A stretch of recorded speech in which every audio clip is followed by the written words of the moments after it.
Welcome to another weekend here on the platform.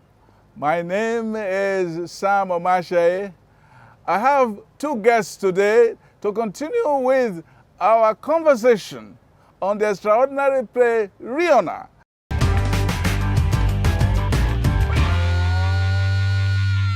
I have here one of the actors on that show. His name is Frank Conway, and in the play he is King of Otoku, an egoistic, ruthless monarch with an extraordinary human touch who reminds everyone that he is the king and is ready to flush out anybody, including his most beloved wife. And thank you very much for being on the show today. Thank you, sir. Each time I even look at the trailer to the show, the hump of the character, of your character, when you are dancing, I understand that you are a great dancer, you do dancing a lot. You dance a lot. When you are dancing, and even when you are rising from a sick bed, there's an authority about your sickness that you already have power over that sickness, and so on. How did you get into that character? Well, I've always wanted to play a wicked person on stage. Wicked person on stage, on set. I always wanted to do that. Why? I don't know. There's this thing about wickedness on screen. It just has a way of captivating people. Yeah. So it took a while. When I got the role, I had to actually research. I researched on kings. I researched on dictators, people like Hitler and stuff like that. Oh, you read up on them? Yes, yeah. I did research on them. Okay. Which other kings did you read up on? I read up on even Caesar. Caesar, okay. And how he was killed. Okay. I read up on even Nefertiti. Nefertiti, yeah. Yes, I read a lot of them. Did you read up on Pharaoh and Herod? Yes, of course, that one. And some of Shakespeare's, some of the Shakespeare's characters like Iago and some of the kings like Hamlet. Hamlet, yes. Yeah. Yes, I went that deep to get the character. So it took a while, but I put them together and looked for elements that I can take from each character, from each king, to create a body, a person. So that was how Fatoku was born. So when you got into that character, were there moments you told yourself, what am I doing? Actually, the first week, I was saying it on set. I thought I knew what I was going to do. I thought, okay, I've done my research, I've done everything, so let me come on set and give it. When they said the first action, I was confused. I was like, what am I doing here? How am I going to do this? It took me a while to get into the character, because I had these walls around me. I've been dancing for a long time. Yeah. Okay. I left acting and went deep and dove into dancing. So coming back to acting again, I had these walls around me. So, and when I teach people, I tell them about those walls that you need to break them down. So one night I sat down and I told myself, okay, those same walls that you tell people to break down, it's your time to break yours down. Yeah. So I demolished them. And thank God for the directors that we have. They give you the free rein. They give you the opportunity to express yourself the way only you can. And it was beautiful. It was beautiful.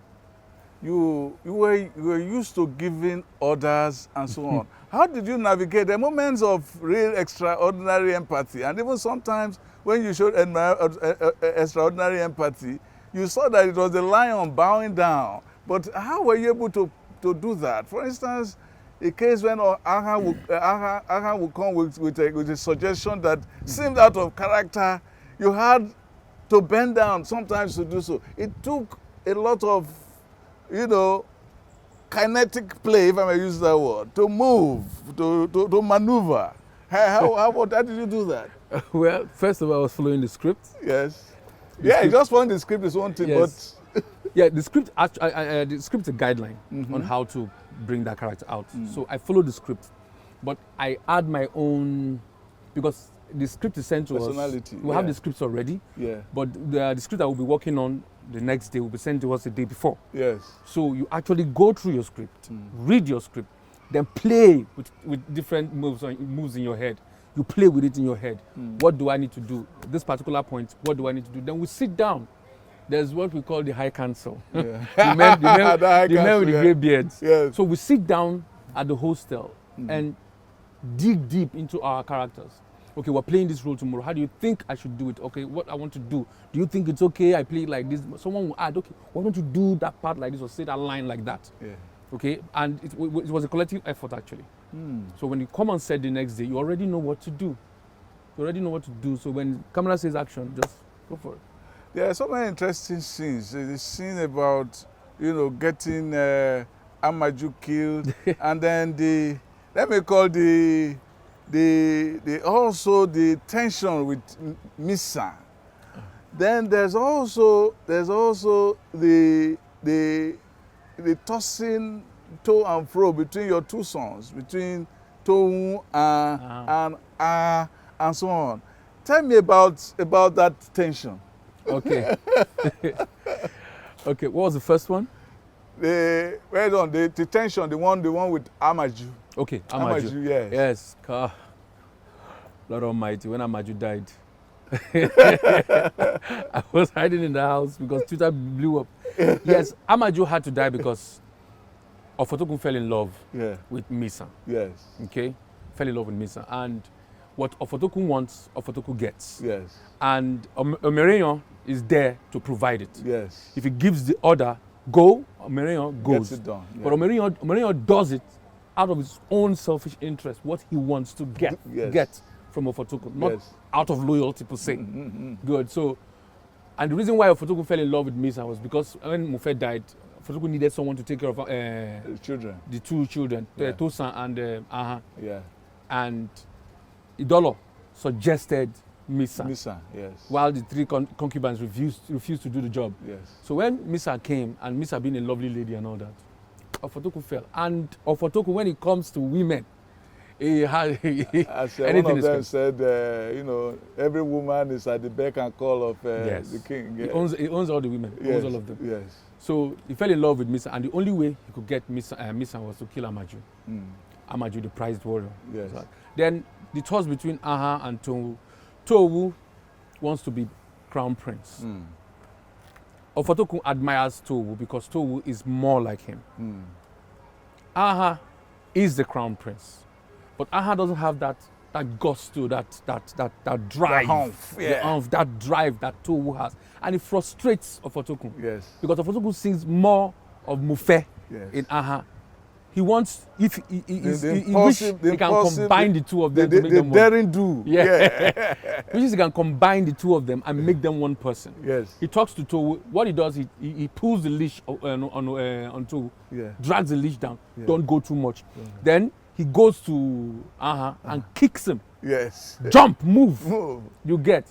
You need to do this. Learn from this because there's so many references in the script. Yes. Learn this from your brother. Learn this from your brother. Learn this from your brother. But Aha being who he is. It's not. Yes. But he loves Aha. He loves Aha so much because why? Because of the bond he had with Aha while Mufe was alive. Yes. He had a beautiful bond. That bond. So it's still.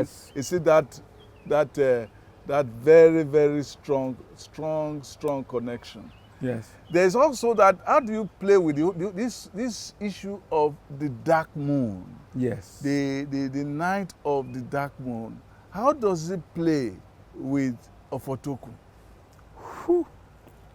Night of the dark moon. The night of the dark moon is Ofotokun's ultimate nightmare. Yes, my nightmare. Yes. Ofotokun is like everyone. You don't want to die. Nobody wants to die. And if everyone has a solution to prevent death in their lives, they will take it. Some might, most will. They will take it because everybody wants to leave. So when the prophecy came that Ofotokun was going to die and it would be someone born under the dark moon that will kill him, a child born under the dark moon that will kill him. So he had no choice because he wants to rule. Then he was young. Ofotokun should be like 60 then. Yes. He wants to leave. He had a lot to do. Yes. Yeah, at least he still has to subdue and punish the Rales more.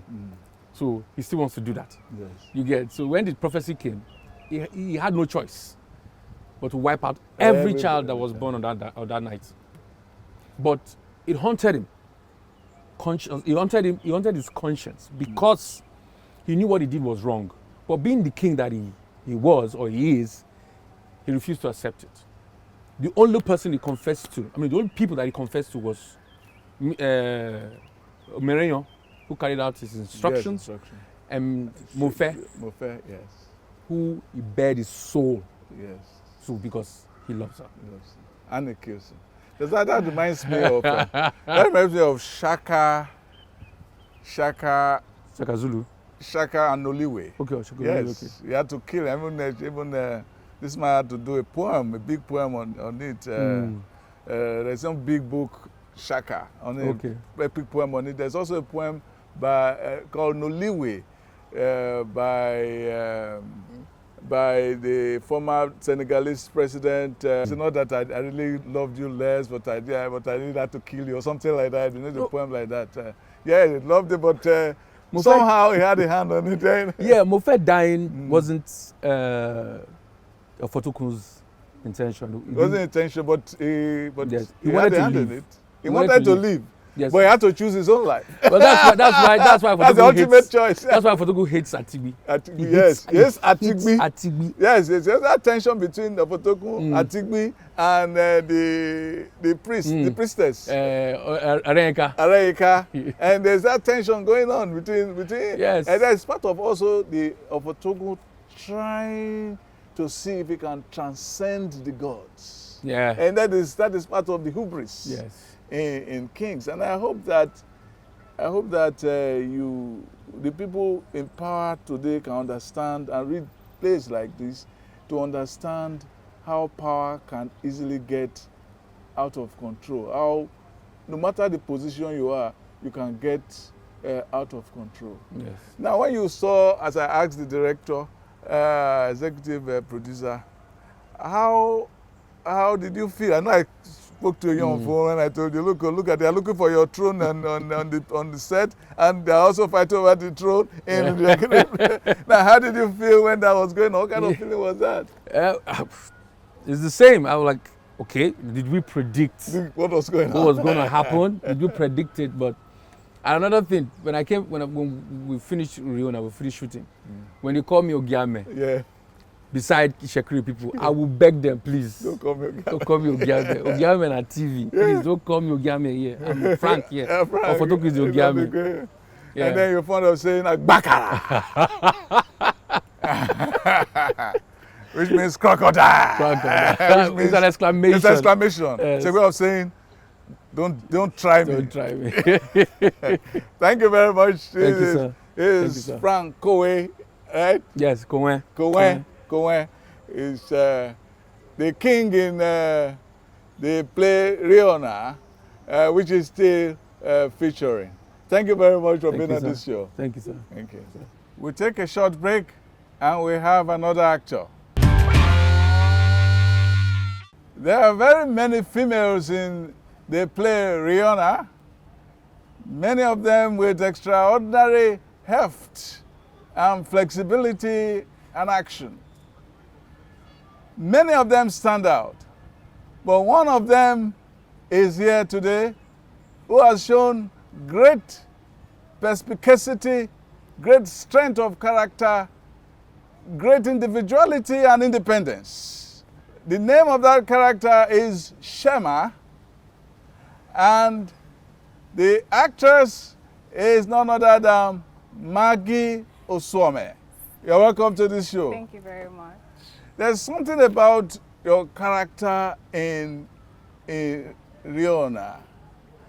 The fact that your character is not afraid of the seniors. You're not even afraid of your father when you are small. So I thank you very much for having me. I'll credit that to my father, actually, Shema's father, Aso. Yes, He Aso. taught her to speak up for herself. You know, even if the person who is doing wrong is probably older or, you know, more experienced or better placed than her, it shouldn't stop her from speaking up for herself and, you know, requesting for what is right and what is due her. So, yeah. There's something about the character of Shema and the character of Aso that makes it look like Aso is the natural father. Yes. What was that? Okay, so I think I also say it was ordained because that relationship actually started from the little Shema, the baby Shema. He had this really uncanny connection with the baby. You know, like we'd hear when we started shooting, I'd hear that the baby would be crying, the baby would be crying, and then immediately Aso, the actor, holds her. She just becomes quiet, she becomes peaceful, and it was just beautiful. Hearing about it was just beautiful. And then I don't know if you know, but young Shema was actually played by the actor's daughter. Yes. So I think that also helped with the relationship. And then coming on, I just tried to, you know, work with that. And he was did you have to study the younger Shema? So to what extent did you do that? Okay, so as at the time we started shooting, they hadn't started airing the episodes with the children, basically. But then I had a conversation with Jasmine, the little girl who played Shema, and she told me a few things about the character, and also like reading stuff in the script and all that. I was able to like relate to what she told me about the character and how she had been playing the character. So basically, I just worked with the script and worked with what Jasmine told me, and then I came up with the Shema that you're seeing. Shema is not just a character. Shema wants to challenge even royalty. Tell me about that.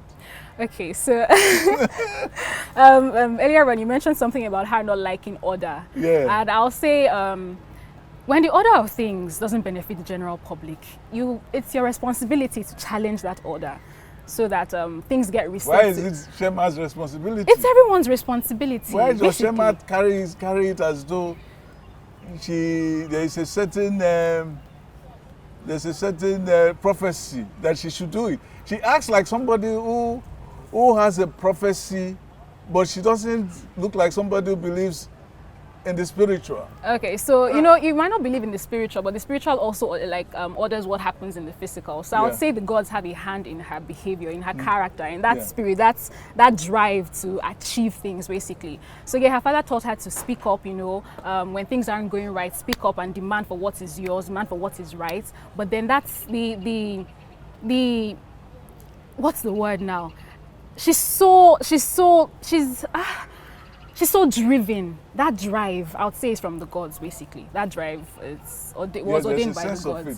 There's something about the connection between Shema, the younger Shema, and even the older Shema, and the son of, I don't remember him now, the one who sees. It's not him, but his wife. There's a certain connection. Arabi. There's that connection. We have not seen it play out fully as yet, but we're anticipating something about it to play out. But Shema even almost commits murder, or almost commits, will I say, regicide, at one time in her life. Yet, he's supposed to start a sort of romance. How is the romance? Even up to this stage, I don't want you to go ahead of us. How is romance? Because there is a certain part of Shema that does not want him, but that's her. There's a certain part of Shema that wants him. Okay, so starting off, Shema kind of like saw like all the royals as the same, self-seeking, selfish, you know, without any form of compassion and all that. But then she met Anna, and she realized that, okay, this one might be quite different. He seems compassionate. It seems like he actually thinks about the next person, and so I think she got drawn to him because of that. But then at this point, she's upset with him because he kind of like showed himself to be not so different from his father. During her time in the stockade, he came and then kept on talking about how he has helped her people, and then when he found out she was even in Raleigh, he spat.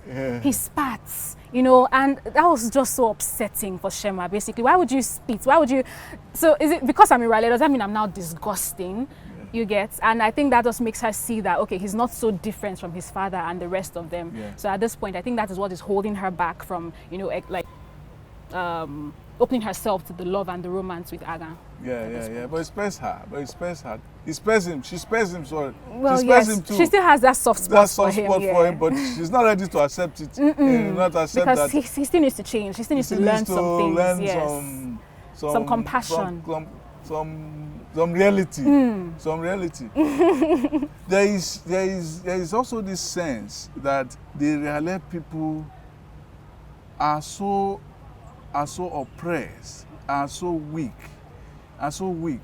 that they want to show power, but they're also held back. And how does a Shema bridge that gap? I think that's what actually lands her in trouble a lot, because her Irale people, like her fellow people, they see something that is wrong and then they want to, you know, correct it, but then they get beaten back by the Omajaja and the Otonu. But Shema doesn't get broken. That's one thing I actually admire about her. Her spirit is never broken. Yeah. If she fails, she tries again. So I think that's what actually lands her in a lot of trouble. But even the gods want to shield her now.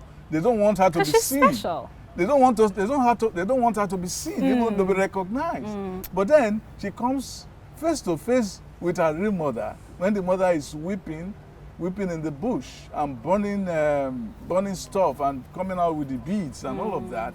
And Atigbe comes in and says, "Come on, this is not yet time. Yeah, it's not time for you to find out." Yeah. And takes her and drags her away. And that was the last time we saw Shema until maybe I will see her later. Yeah, basically you will. And so on. Now, with the play evolving the way it is, what does it say about? Did you reflect on women in that age, in the age of feudalism? Did you reflect on it going to this play? Okay, so preparing for Shema, I tried to, you know, read up on people, on young women who had, you know, taken a stand and fought for what is right. But I didn't really find a lot of examples of young women doing that. Well, mostly like older women, people like Harriet Tubman, Rosa Parks. They're already adults, you know, they had grown, they had experienced a lot of things. So I would say it was kind of like the new territory. Yes, basically a new territory, fresh experience, and, you know, seeing someone who is so young, and not just young, a woman, you know, fighting for what is right. So basically, just a revolutionary. It's basically, it's new territory, something fresh, and I picked from a lot of those people, but then I just tried to make sure I played it as a young person. Did you follow the Shekiri drama recently, Over the Throne? There was a story of a girl. There was the story of an argument over whether the king's wife must be from a particular tribe outside the Shekiri or not, and so on. So it kind of brought into my mind the whole argument about Ejoji and whether Ejoji should come in or not. And Shema herself wanted to act as an Ejoji one time. She was made to act as an Ejoji. Yeah. All right, thank you very much for being on this show. Thank you. Thank you. That has been Maggie Osome. Yes. Acting an extraordinary role as Shema in RIONA. Thank you very much. Thank you. And what's your next gig? You are open. Yes, very open. Thank you. Thank you, sir. Thank you for being on this show today. You can catch up with me on my website, www.samomashaye.com. And until next time, be good.